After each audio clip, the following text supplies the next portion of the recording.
Eugène Ionesco, avant de parler de votre théâtre, bien sûr, nous allons en parler, on aimerait, je pense, connaître un petit peu l'homme, enfin ce que vous êtes. Et vous savez que l'homme, il paraît qu'il est tout entier dans l'enfance. Voulez-vous nous parler de votre enfance, de ce que vous étiez? D'abord, vous êtes né, je crois, en Roumanie. Oui, Mais oui. vous Et avez... je suis venu en France à l'âge d'un an et demi. Et ma première langue, c'est le français. Vous avez vécu à Paris? Et j'ai vécu à Paris et j'ai vécu à la campagne. J'ai vécu à Paris, j'ai vécu rue Blomet. Vous viviez avec vos parents? Avec ma mère. Vous viviez avec votre mère seule, sans frère ni sœur? Sans frère ni sœur, je vivais avec ma mère. Mon père était reparti pour la Roumanie, c'était en 1918. J'avais 6 ans. Donc à la fin de la guerre? À la fin de la guerre, où il y avait encore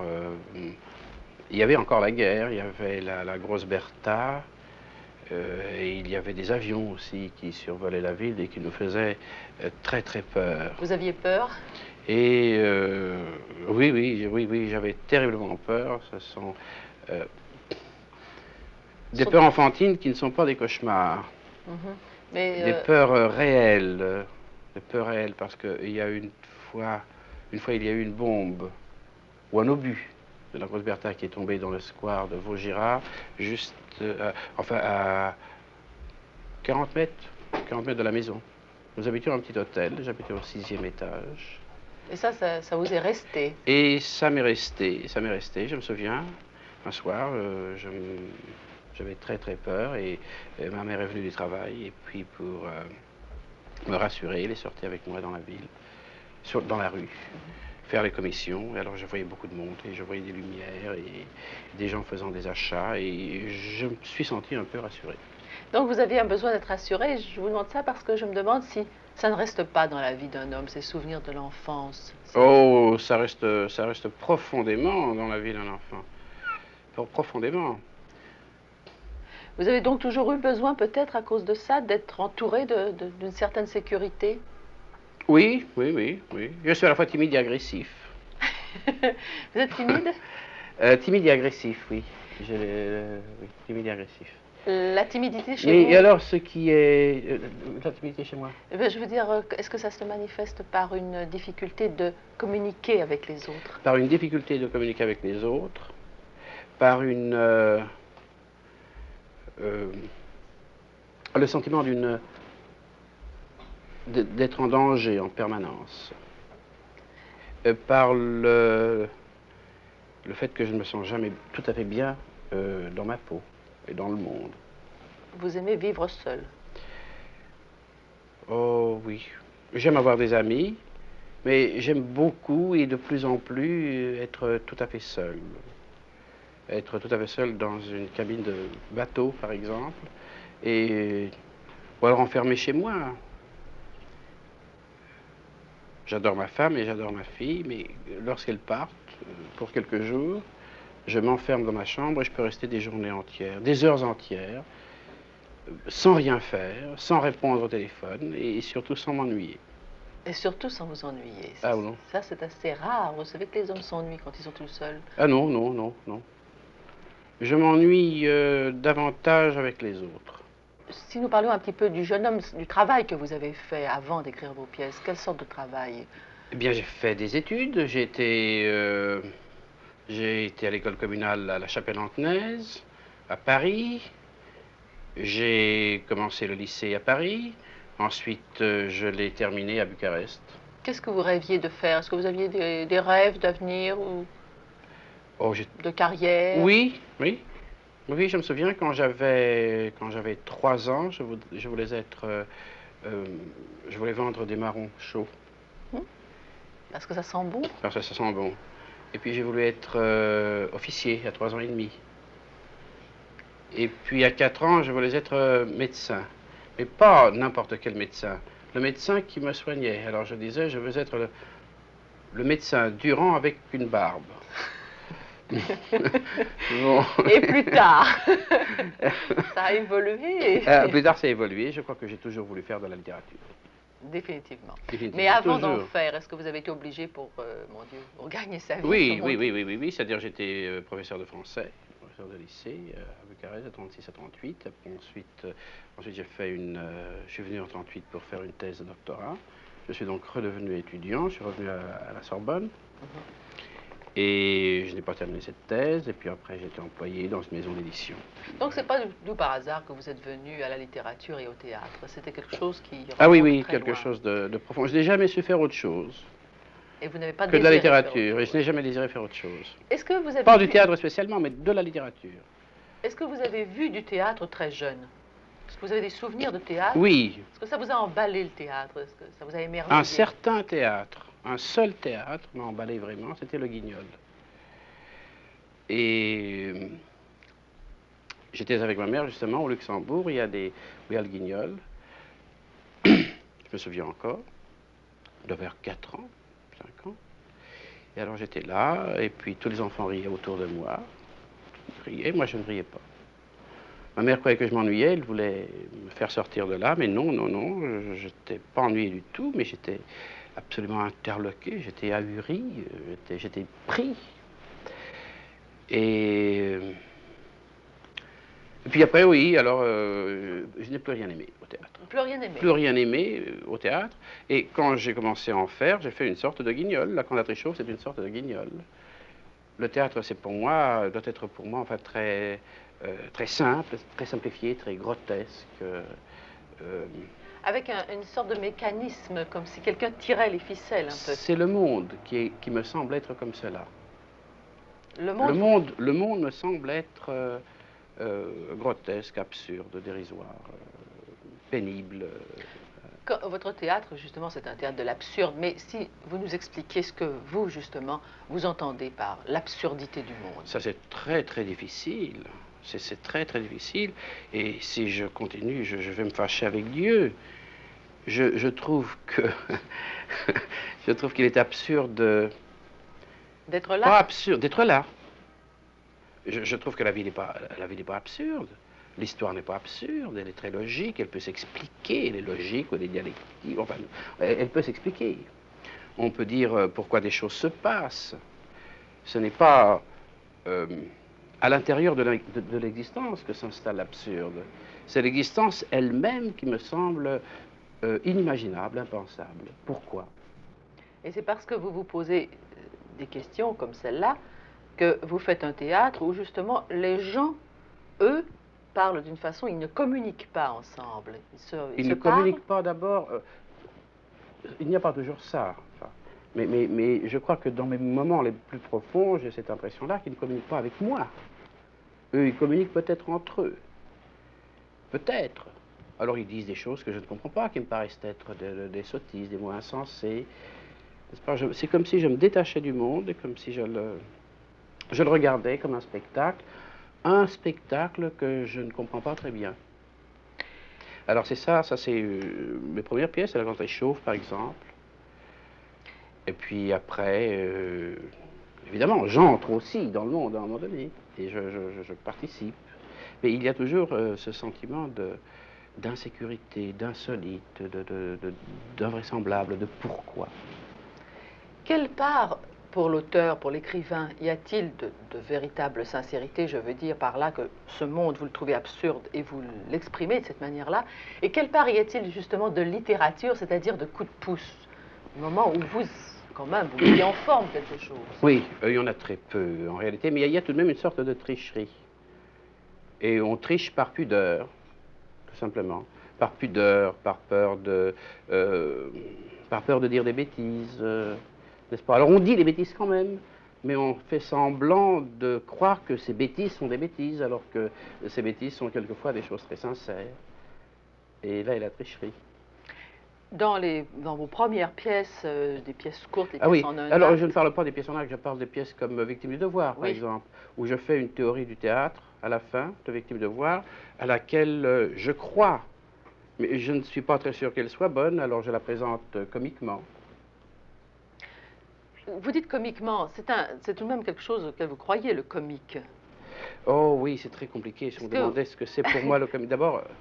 Vous l'avez décomposé, cette idée? S'il fallait faire la définition du comique, on n'en finirait pas. Personne n'a donné une bonne définition du comique jusqu'à présent, je crois. Alors si on parlait des faits, Mais par pour moi, exemple. ce que c'est Oui. comique, enfin, un comique, c'est... le monde est comique. Le monde est comique parce qu'il est dérisoire. Et il est comique parce qu'il est tragique. Pour moi, le comique, c'est une phase tragique. Comme l'envers du tragique. C'est l'envers du tragique. Oh, c'est le tragique, c'est le tragique. C'est même le tragique. Le comique est plus tragique que le tragique. Parce que dans le tragique, dans une tragédie, il y a des normes. Et il y a l'homme qui est en lutte avec le destin, qui est détruit par le destin, par les lois. Mais il y a les lois. On les voit, les lois. Dans le comique, il n'y a pas de loi. Et l'homme est ridicule parce qu'il n'a pas de destin. Alors avoir un destin qui vous accable et qui vous détruit, c'est quand même quelque chose. La vie a un sens. Mais lorsque il n'y a même pas de destin, alors... On a beaucoup parlé justement de votre construction, de votre fameuse horlogerie en somme. Vous faites vos pièces comme un horloger. Ah non, pas du tout. La cantate chauve, il y a une absence, il y a une désorganisation totale. Non, mais cette Une progression organisation voulue. rapide. Mais il y a une progression, mais c'est évidemment, c'est ça. Un peu comme dans Feydeau, une progression absurde. Une progression absurde, c'est ça, une accélération. Oui, mais alors celle-là, elle est naturelle. Enfin, c'est ma respiration, c'est mon rythme, ce n'est vraiment pas voulu. Mais est-ce que c'est pas au détriment des personnages, si on peut dire au détriment? Pour vous, les personnages ne comptent plus alors? C'est le mouvement qui compte. Le mouvement avec les personnages, est-ce que les personnages comptent dans le mouvement du monde? Je veux dire que vous leur niez en quelque sorte presque une personnalité. Ce sont un petit peu quand même des fantoches. Oh, ben, oui, nous sommes des fantoches. Voilà. Et au contraire, dans Tueur s'engage ou dans le Rhinocéros, là, vous avez tout à coup un personnage qui a un état civil. Oui, alors et vous qui est hésitez un quand peu même. moins fantoche, fantoche Oui. conscient, fantoche qui ne veut pas être fantoche. Donc vous venez, donc est-ce que c'est une évolution chez vous On peut appeler ça évolution. Une façon de dire autre Oui, chose. mais il faudrait d'abord définir le mot évolution, la notion d'évolution. Mais oui, c'est autre chose. Oui. Mais est-ce que vous n'avez pas l'impression qu'avec une pièce comme le Rhinocéros, par exemple, parce que vous avez des personnages ou un personnage au moins qui a un peu plus de chair, vous communiquez plus facilement avec le grand public? J'ai toujours communiqué avec le public. Ah bon? C'est-à-dire, non, sauf tout à fait au début. Oui. Au début, alors les gens venaient au théâtre, ils allaient voir la cantatrice chauve, ils ne riaient pas. 2 critiques sont venus, et comme les gens ne riaient pas, ils se sont dit, cette pièce-là n'est pas sérieuse. Alors ils ont fait une très mauvaise critique. 3 ou 4 ans après, je ne sais pas par quel miracle, les gens se sont mis à rire à ce spectacle, un peu partout. Alors les critiques ont dit, mais puisque les gens rient, c'est vraiment une chose sérieuse. Et ils ont parlé de ce théâtre comme d'un théâtre très sérieux et très important, n'est-ce pas? Voilà, c'est bizarre, mais c'est comme ça. Et puis après, les gens ont ri partout. Partout, oui, partout, par malentendu ou non. Mais c'est une pièce qui fait rire, la cantate chauve, une pièce qui fait rire partout. Ça a commencé dans des petits théâtres, c'était pour les... C'est bizarre. Cette pièce a été défendue par les intellectuels de gauche et les bourgeois du 16e arrondissement. Alors, les gens qui d'habitude se rejoignent très peu. Des gens qui d'habitude se rejoignent très peu. Et puis c'est parti, ça a été joué en Pologne, ça a été joué en Allemagne, ça a été joué en Yougoslavie, ça a été joué dans plusieurs pays, et devant des publics extrêmement différents, devant des ouvriers aussi. Et donc il n'y a pas de... Ce n'est pas, c'est pas une pièce pour un public restreint, ce n'est pas une pièce. Bon. Et vous avez parlé de malentendu tout de même. Oui, oui, enfin, oui. Non, mais alors, il y a trop de questions. Enfin, non, alors après, il y a eu, évidemment, le Rhinocéros. Le Rhinocéros fait un grand succès, malgré la critique. Oui. Parce que la critique a été plutôt contre. La critique a été plutôt contre parce que les critiques se sont sentis vexés. Ils se sont sentis vexés parce que ils se demandaient si ce n'était pas eux, les rhinocéros, les critiques, et puis les gens qu'on appelle les intellectuels, enfin les demi-intellectuels. Et pour moi, les intellectuels, ce sont des... Enfin, intellectuels, c'est Einstein, c'est Oppenheimer, c'est Bergson, c'est... Bon. Mais alors, il y a toute une série de gens qui viennent en dessous. et qui adoptent les slogans, et puis qui sont prisonniers de la force. Enfin, non, non, je suis très confus. Je veux dire ceci, que je n'aime pas les intellectuels, ou les demi-intellectuels, parce qu'ils étaient en Allemagne tous nazis avant la guerre, et ils étaient très fascistes en France. Et parce que, et que maintenant ils sont de gauche, parce que la Russie est un pays très puissant. Mais je n'aime pas donc les intellectuels parce qu'ils ne pensent pas en réalité, ils croient penser. Ils ne font qu'exprimer des slogans, que de succomber à des slogans supérieurs, n'est-ce pas? Et la rhinocérite, ce serait un peu ça. Et la rhinocérite, la rhinocérite, oui, les rhinocéros, ce sont plutôt les demi-intellectuels, beaucoup plus que les gens de la foule, que les gens du peuple, comme on les appelle, n'est-ce pas? Je crois que les intellectuels ont une mentalité de masse. En effet, c'est assez nouveau comme idée, puisqu'on dit toujours que c'est le contraire. Et ce qu'on n'a pas dit, on a essayé d'expliquer justement le rhinocéros en disant que vous aviez voulu vous... Ce n'est pas la foule, non, écoutez... C'était l'esprit totalitaire. Oui, mais j'ai assisté, oui, mais c'est l'esprit totalitaire. Bon, d'accord, c'est ça. Mais l'expérience de base est l'expérience de la nazification d'un pays. J'ai assisté à cette nazification progressive. Nous étions un tas de gens qui étions contre le nazisme. Et puis, petit à petit, nous étions de moins en moins nombreux. De moins en moins nombreux. À un moment donné, un de nos amis disait « Oh, certainement, certainement, les fascistes n'ont pas raison. Cependant, sur ce point, alors on savait tout de suite que dès qu'ils disaient cela, ils étaient dans la machine, dans l'engrenage, et que c'était fini. Et en effet, au bout de 2 semaines ou de 3 semaines, ils s'inscrivaient dans le parti. Et on était de moins en moins nombreux, presque seuls, et nous résistions.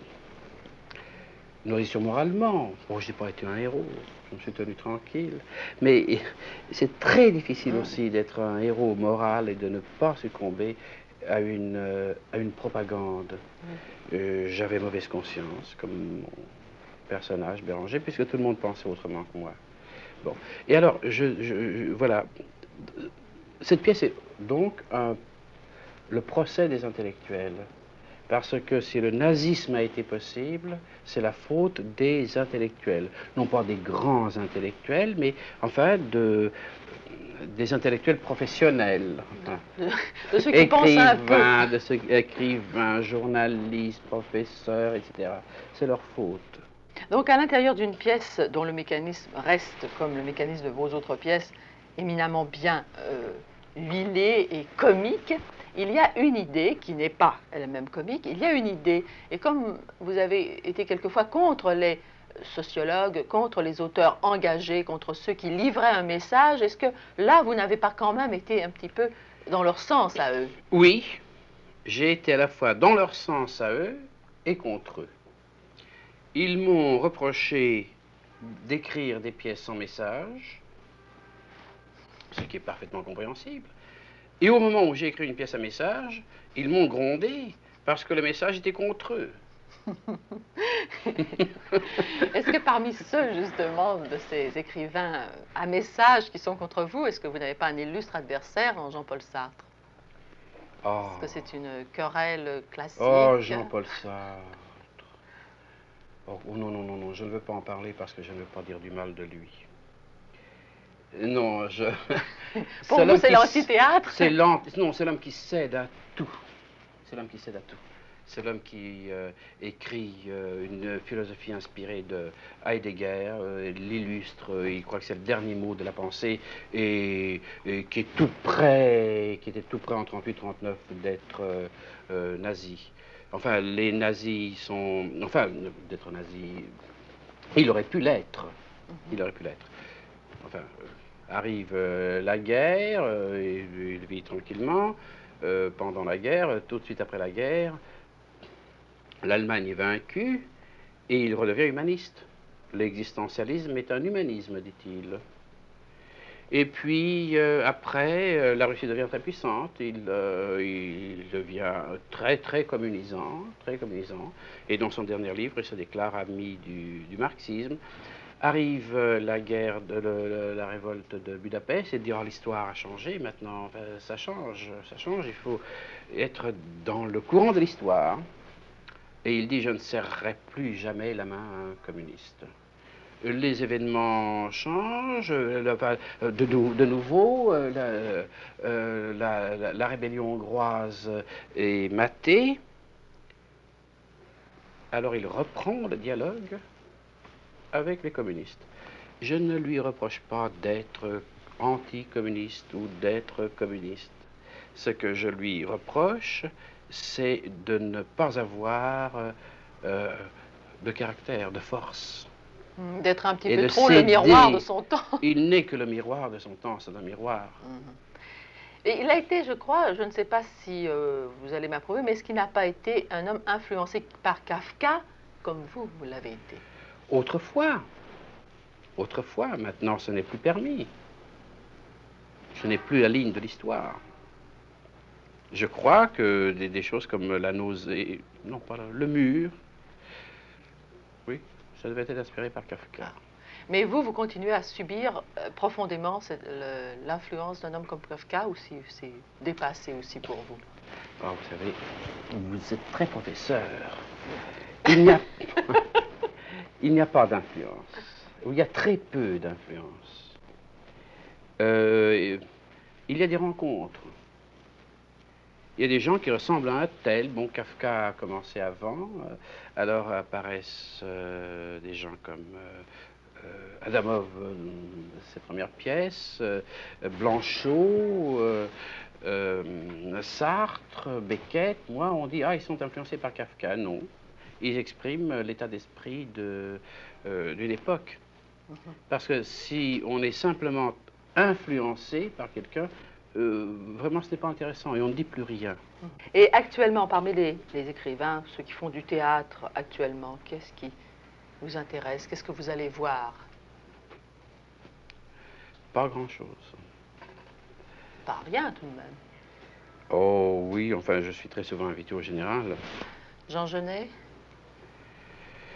Oh, c'est le Giraudoux des bas-fonds. Il est précieux. Non, j'aime pas. J'aime sa prose, mais son théâtre est vraiment mauvais. Vous continuez, en somme, à ne pas aimer le théâtre. Je continue à ne pas aimer le théâtre, oui. Et est-ce que vous lisez des romans écrits par d'autres? De moins en moins. Vous lisez... J'aime de moins en moins la littérature. Oui. J'aime assez Nathalie Sarraute, Michel Butor, Rob Grillet, enfin... Mais Beckett, surtout. Non, c'est quelqu'un que j'aime, c'est Beckett. C'est Beckett. Oui. Il est tellement... Parce qu'il est franc, il est simple, il est généreux, il est poétique. On se rend difficilement compte qu'une pièce comme En attendant Godot est une pièce très poétique, shakespearienne, extrêmement bien écrite. Il y a par exemple cette phrase « Oh, ces femmes qui accouchent à cheval sur des tombeaux ouverts ». Je trouve que c'est très beau, et shakespearien. C'est un grand bonhomme, Beckett. C'est un grand bonhomme. Est-ce que vous aimez voyager? Oui, mais pas pour les mêmes raisons que les autres.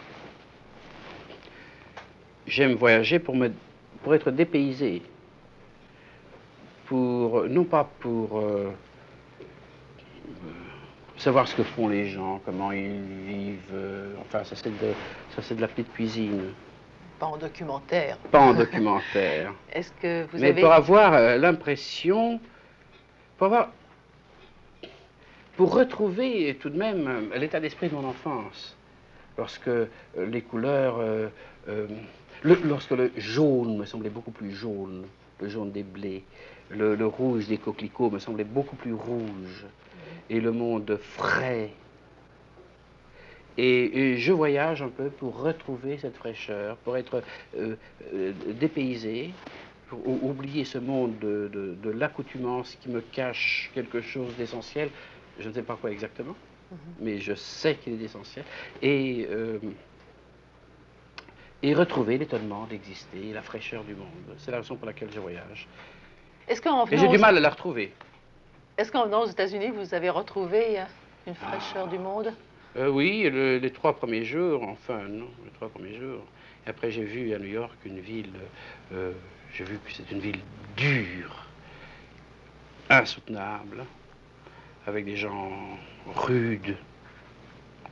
J'aimais beaucoup l'Amérique de loin, et je l'aime encore, enfin, dans son esprit, peut-être.